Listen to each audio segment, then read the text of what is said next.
আসসালামু আলাইকুম, স্বাগত জানাচ্ছি আরটিভির মধ্যাহ্নের সংবাদে। আপনাদের সঙ্গে আছে আমি সৈয়দা সাদিয়া বেনাজির। দেশ পুনর্গঠন প্রক্রিয়ায় অংশ নিতে প্রবাসীদের প্রতি আহ্বান জানিয়েছেন প্রধান উপদেষ্টা doctor Mohammad Yunus. NRB connect day উপলক্ষে নিউ ইয়র্কে আয়োজিত এক অনুষ্ঠানে এই আহ্বান জানান তিনি। প্রবাসীদের পাঠানো অর্থ রেমিটেন্সের 21%-এরও বেশি প্রবৃদ্ধি অর্জনে অবদান রাখার জন্য বিদেশে থাকা বাংলাদেশিদের প্রশংসা করেন ডক্টর ইউনূস। বিনিয়োগ বান্ধব পরিবেশ তৈরিতে সরকারের উদ্যোগের কথাও তুলে ধরেন প্রধান উপদেষ্টা। জাতিসংঘের অধিবেশনের মতোই এই অনুষ্ঠানেও প্রধান উপদেষ্টার পাশে ছিলেন সফরসঙ্গী বিএনপি মহাসচিব মির্জা ফখরুল ইসলাম আলমগীর, জামায়াতের নায়েবে আমির ডাক্তার সৈয়দ আবদুল্লাহ মোহাম্মদ তাহের ও এনসিপির সদস্য সচিব আক্তার হোসেন সহ আরও অনেকে। তারা বাংলাদেশ প্রশ্নে সবাইকে এক থাকার উপর জোর দেন। সবচেয়ে বেশি যেটা দরকার যেটা পলিটিক্যাল কমিটমেন্ট, আমাদের মধ্যে সেই আস্থা দৃঢ়তা থাকতে হবে। বিগত রেজিম আমাদের আস্থা নষ্ট করে দিয়েছিল, বিগত রেজিম আমাদের ধ্বংসস্তূপে পরিণত করেছিল। আজকে যে structural change, political structure change জন্য যে কমিশন করা হয়েছে, সংস্কার কমিশন করা হয়েছে, আমরা কমিটেড যে আমরা এই সংস্কার কমিশনগুলোতে আমরা আমাদের অবদান রাখার চেষ্টা করছি। বাংলাদেশ সম্বন্ধে নতুন নতুন মাত্রাগুলোকে যোগ করার জন্য আপনাদের দৃষ্টি দেওয়ার জন্য আমি চেষ্টা করছি, বিদেশিদের কাছেও চেষ্টা করছি, যারা বাংলাদেশ সম্বন্ধে জানতে চায়, বিনিয়োগ করতে চায়, ব্যবসা করতে চায়, তাদেরকে বলছি যে বাংলাদেশ এই তারুণ্যের কারণে যে কোনো রকমের ব্যবসা করতে চাও, তোমাকে সেই ব্যবসা সেই কারখানা তোমার নিজের দোষে করার দরকার না। এখান থেকে লোক নিয়ে গিয়ে সেখানে তোমরা কারখানা চালাতে, তার চেয়ে বড় কারখানাটা এখানে বসে লোক তো আছে, এখানে এই ঝামেলা থেকে বেঁচে যাবে। তাকে একটা প্রোডাক্ট। ত্রয়োদশ সংসদ নির্বাচন উপলক্ষে আজ থেকে নির্বাচন কমিশনের আনুষ্ঠানিক সংলাপ শুরু হলো। আগারগাঁও নির্বাচন কমিশন ভবনে সকাল 10:30টায় শুরু হওয়া সংলাপের প্রথম দিন অংশ নিয়েছে সুশীল সমাজের প্রতিনিধিরা।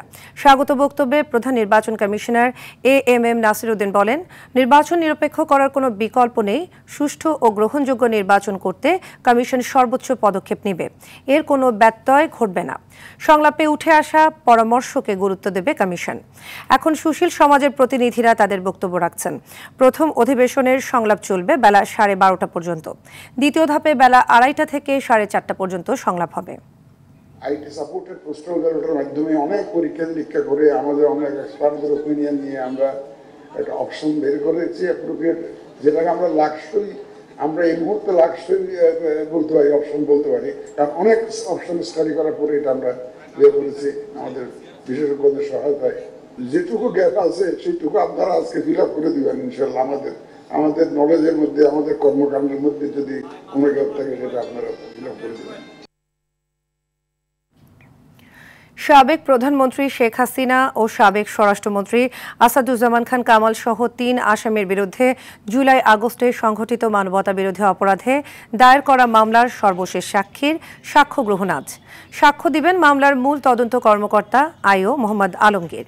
আন্তর্জাতিক অপরাধ ট্রাইব্যুনাল 1-এ বিচারপতি মোহাম্মদ গোলাম মর্তুজা মজুমদারের নেতৃত্বাধীন বিচারিক প্যানেলে হবে এ সাক্ষ্য গ্রহণ, যা সরাসরি সম্প্রচারিত হবে বাংলাদেশ টেলিভিশন ও আন্তর্জাতিক অপরাধ ট্রাইব্যুনালের ওয়েবসাইটে।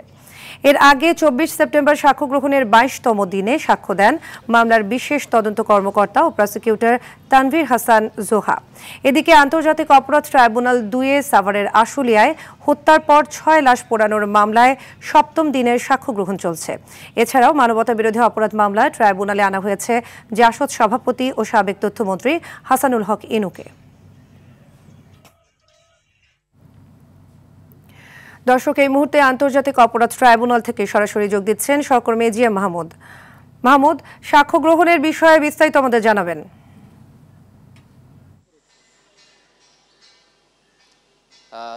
সাদিয়া, আন্তর্জাতিক অপরাধ ট্রাইব্যুনালে শেখ হাসিনার বিরুদ্ধে কিন্তু সর্বশেষ সাক্ষী দিবেন এই মূল তদন্তকারী কর্মকর্তা এবং কিছুক্ষণের মধ্যেই তার সাক্ষ্য গ্রহণ শুরু হবে। যদিও 11:30টায় শুরু হওয়ার কথা ছিল, কিন্তু কারিগরি ত্রুটির কারণে কিছুটা দেরি হচ্ছে। এখন কিন্তু সবকিছু প্রস্তুত রয়েছে। আমরা দেখেছি যে কিছুক্ষণের মধ্যেই হয়তো শুরু হয়ে যাবে, এমনটি জানানো হয়েছে। এবং এই মূল তদন্তকারী কর্মকর্তা তার সাক্ষ্যের মধ্য দিয়ে বেশ কিছু চাঞ্চল্যকর তথ্য বের হয়ে আসবে এমন ইঙ্গিত কিন্তু প্রসিকিউশন থেকে আগেই দেওয়া হয়েছে। এবং তার এই জবানবন্দি কিন্তু বাংলাদেশ টেলিভিশন এবং আন্তর্জাতিক অপরাধ ট্রাইব্যুনালের ওয়েবসাইটে সরাসরি সম্প্রচারিত হবে, এমন প্রস্তুতিও কিন্তু রয়েছে। একই সাথে জানিয়ে রাখি, এর আগে কিন্তু এই মামলার বিশেষ তদন্ত কর্মকর্তা এবং প্রসিকিউটর তানভীর জোহা তিনি সাক্ষ্য দিয়েছেন। তার সাক্ষ্যতেও কিন্তু বেশ কিছু চাঞ্চল্যকর তথ্য বেরিয়ে এসেছে এবং এই বিষয় নিয়ে কিন্তু সারা দেশেই আলোড়ন তৈরি হয়েছে।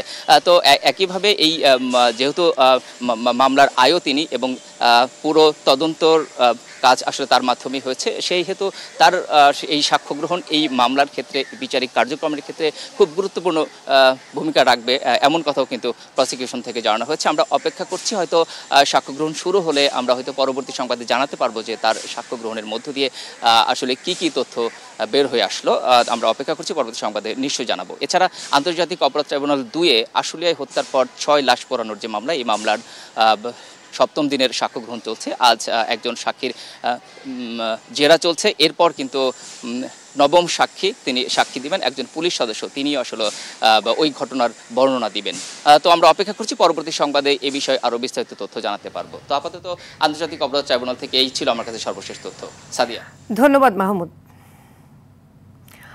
অবরোধের মধ্যে উত্তেজনা ও পাল্টাপাল্টি ধাওয়ার ঘটনায় খাগড়াছড়িতে আজও 144 ধারা চলছে। শনিবার বিকেলে জেলার সদর উপজেলা ও পৌরসভা এবং গুইমারা উপজেলায় এই আদেশ দেওয়া হয়।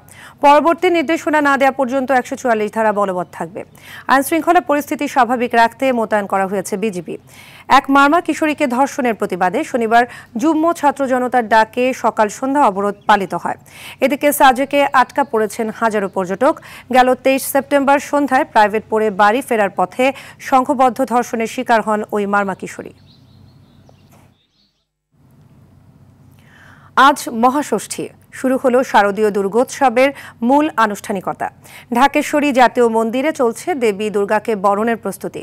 ধূপধুঞ্চি, পঞ্চপ্রদীপ আর ঢাকবাদ্যের তালে আজ আসনে অধিষ্ঠিত হবেন দেবী দুর্গা। বোধনের ঘট স্থাপনের মধ্য দিয়েই শুরু হলো দুর্গাপূজার মূল আনুষ্ঠানিকতা। পঞ্জিকা অনুযায়ী সকাল 11:11 পর্যন্ত ষষ্ঠী তিথিতে অনুষ্ঠিত হলো দেবীর আমন্ত্রণ ও অধিবাস। ঢাকেশ্বরী জাতীয় মন্দিরে সায়ংকালে অনুষ্ঠিত হবে দেবীর বোধন। প্রতিমার সাজসজ্জা ও আলোকসজ্জায় মন্দির চত্বর এখন উৎসবমুখর। শঙ্খধ্বনি, উলুধ্বনি আর ঢাকের বাদ্যে ভক্তরা দেবীকে বরণের প্রস্তুতিতে ব্যস্ত সময় পার করছেন। সন্ধ্যায় কলা সাধন, চক্ষুদান বোধনের মধ্য দিয়ে দেবীর প্রাণ প্রতিষ্ঠা সম্পন্ন হবে।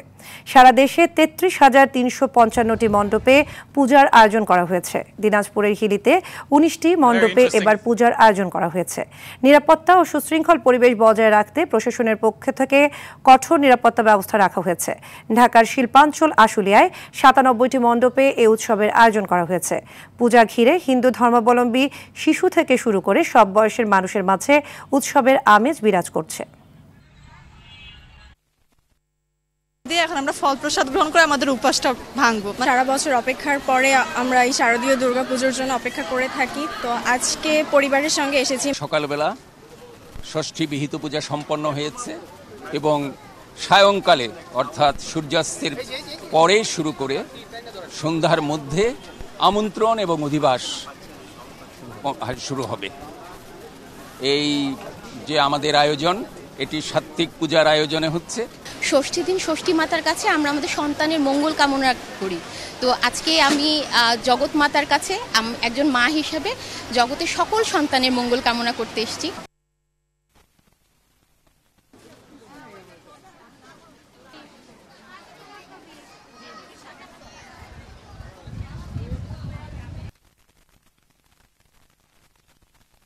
Very interesting. It's very foreign to me. I've never seen anything like this. Yeah, I'm glad to be here on this special day. দর্শক, এই মুহূর্তে ঢাকেশ্বরী মন্দির থেকে সরাসরি যোগ দিচ্ছেন সহকর্মী রাকিব হাসান। রাকিব, এই মুহূর্তে দুর্গাপূজার আনুষ্ঠানিকতা নিয়ে আমাদের জানাবেন। এই মুহূর্তে কি আনুষ্ঠানিকতা চলছে এবং ভক্তরা কি বলছেন?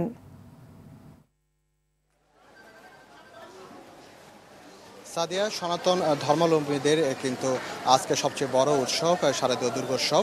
আজ কিন্তু মহাষষ্ঠী এবং জানেন যে ঢাকেশ্বর মন্দিরে কিন্তু এখানের যে দেবীকে বরণের কিন্তু প্রস্তুতি চলছে। শঙ্খধ্বনি, উলধ্বনি আর ঢাকের বাদ্যের ভক্তরা দেবীকে বরণের প্রস্তুতিতে ব্যস্ত সময় পার করছেন। বোধনের ঘট স্থাপনের মধ্য দিয়ে শুরু হলো দুর্গা পূজার মূল আনুষ্ঠানিকতা। পঞ্জিকা অনুযায়ী সকাল 11টা 11 মিনিট পর্যন্ত ষষ্ঠী তিথিতে অনুষ্ঠিত হলো দেবীর আমন্ত্রণ ও অধিবাসন। ঢাকেশ্বরী জাতীয় মন্দিরে সায়ংকালে অনুষ্ঠিত হবে দেবীর বোধন। প্রতিমার সাজসজ্জা ও আলোকসজ্জায় মন্দির চত্বর এখন উৎসবমুখর। সন্ধ্যায় কলা সাধন, চক্ষুদান, বোধনের মধ্য দিয়ে দেবীর প্রাণ প্রতিষ্ঠা সম্পন্ন হবে। প্রতি বছর বিভিন্ন বাহনে সপরিবারে শ্বশুরবাড়ি কৈলাস থেকে কন্যারূপে দেবী মত্তলোকে বাড়িতে আসেন।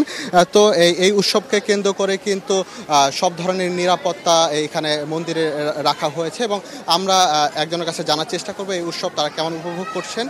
তো তার কাছে জানবো, আপু এই উৎসব মুখর পরিবেশে আসলে আজকে যেহেতু মূল আনুষ্ঠানিকতা শুরু, তো কেমন উপভোগ করছেন? আচ্ছা, প্রথমে আমি সকলকে জানাই শারদীয় শুভেচ্ছা।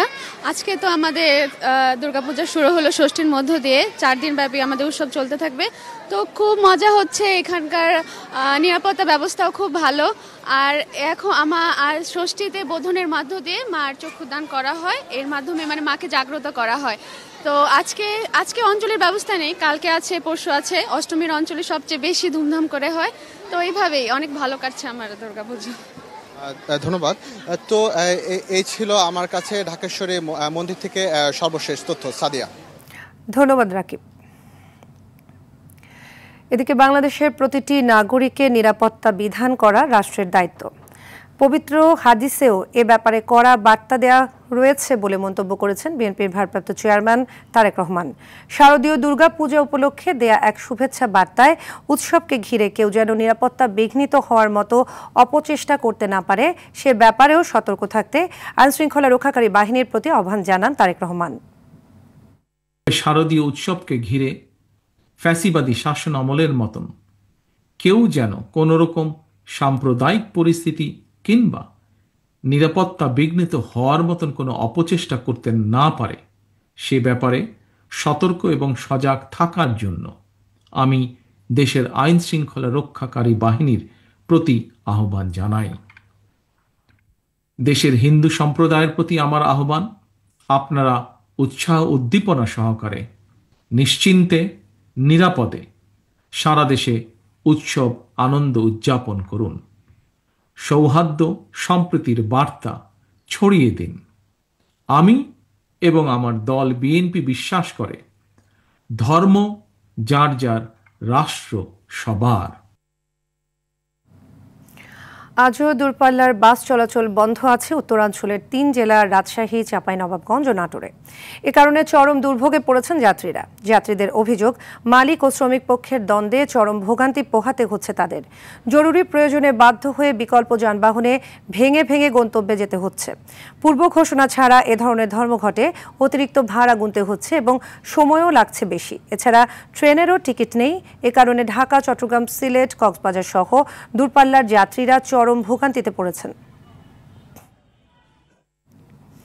এ বিষয়ে আরও জানতে নাটোর থেকে সরাসরি যুক্ত হচ্ছেন সহকর্মী মোহাম্মদ কামাল হোসেন। কামাল, চলমান পরিস্থিতি নিয়ে সর্বশেষ কি তথ্য পেয়েছেন আমাদের জানাবেন। সাদিয়া, পূর্ব ঘোষণা ছাড়াই কিন্তু মালিক শ্রমিক দ্বন্দ্বে নাটোরের দ্বিতীয় দিনের মতো মালিক পক্ষের বাস ধর্মঘট চলছে। তবে যাত্রীরা যেমনটি বলছেন, তারা ধর্মঘটের আগে যে সকল যাত্রীরা টিকিট কেটেছিলেন সেই টিকিট কিন্তু মালিক পক্ষের যে কাউন্টারগুলো রয়েছে তারা কিন্তু ফেরত নিচ্ছেন না এবং সে যাত্রী সাধারণের টাকাও ফেরত দিচ্ছেন না। এতে কিন্তু যাত্রীরাও বিপাকে পড়েছেন। আপনাকে আরেকটু বলে রাখি যে নাটোর জেলা হচ্ছে উত্তরাঞ্চলের প্রবেশদ্বার বলা হয়ে থাকে। এই জেলা দিয়ে কিন্তু উত্তরাঞ্চলের বিভিন্ন যাত্রী সাধারণ বিভিন্ন জেলা গিয়ে থাকেন। সেক্ষেত্রে নাটোর থেকে আজকে শুধুমাত্র একতা পরিবহন ছাড়া কিন্তু ঢাকার উদ্দেশ্যে কোনো ভিআইপি গাড়ি ছেড়ে যায়নি।